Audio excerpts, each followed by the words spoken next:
Les Chinois ont le goût du voyage et en ont désormais les moyens.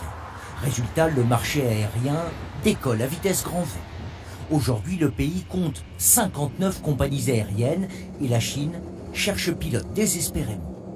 Au point de recruter des étrangers, comme ce Français Frédéric Lagardère, 44 ans, commandant de bord en Chine depuis 2 ans et demi. Magnifique, non?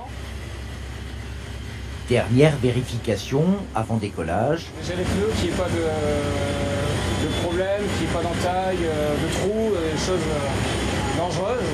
Qu'il n'y ait pas de tuyaux, pas de fuite, que tout soit en place. Un Airbus A320 flambant neuf comme la plupart des avions de la flotte civile. Des commandants de bord expérimentés comme Frédéric, ils sont plus d'1 millier aujourd'hui, aux côtés de copilotes, toujours chinois. Dans les pays émergents, c'est la Chine qui est le plus puissant, donc forcément ceux qui ont un besoin énorme de pilotes. C'est le reflet de l'économie, donc si l'économie va bien, l'aviation va bien, et donc il y a un besoin de pilotes. À ce rythme de croissance du secteur, la Chine devrait embaucher une centaine de pilotes par semaine, pas moins. 130 000 pilotes dans les 20 prochaines années. Les écoles de formation du pays ne suffisent pas à répondre à la demande, alors on va chercher ailleurs. Les compagnies chinoises forment leurs propres pilotes, mais ce n'est pas assez pour nos besoins. Nous avons des copilotes chinois, mais ils n'ont pas assez d'expérience pour le moment. Nous avons surtout besoin de pilotes aguerris et donc d'étrangers. Alors pour attirer ces pilotes étrangers, les Chinois leur déroulent le tapis rouge.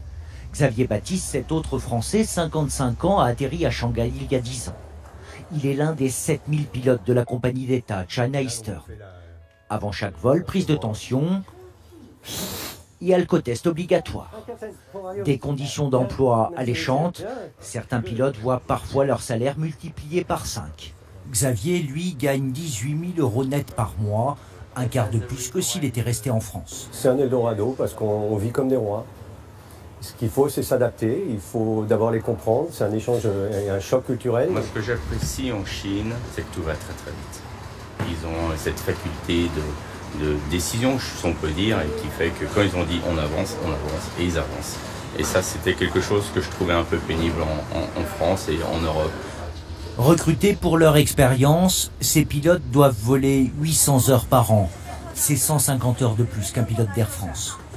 Pour être aux commandes, par exemple, de ce Boeing 777, ils doivent être prêts à se remettre en question en permanence.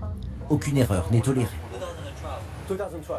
S'il y a des erreurs, il y a des punitions. C'est la culture chinoise et c'est à nous de nous adapter. De ne pas bien écouter la radio et d'avoir une perte de communication, ça c'est une punition. Parce que ça c'est quelque chose qui est très sensible en Chine. De faire un atterrissage un peu dur, donc ce qu'on appelle un hard landing, ça aussi c'est une punition parce que ça veut dire que le pilote n'a pas fait son travail proprement.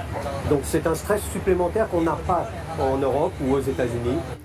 Un atterrissage trop abrupt, c'est 2 semaines clouées au sol. Et une mauvaise communication, 1 mois sans voler et sans son. Mais ces pilotes, qu'ils soient français, américains ou brésiliens, ont tous un bel avenir devant eux dans le ciel chinois.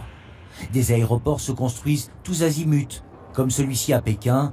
Il pourra en 2019 accueillir 1 milliard de passagers par an. Aujourd'hui en Chine, pas moins de 30 aéroports sont en construction. Le secteur de l'aérien connaît une croissance de 10% chaque année, une croissance telle qu'une compagnie comme celle-ci a dû recruter 1300 pilotes, dont 30 étrangers en 2018.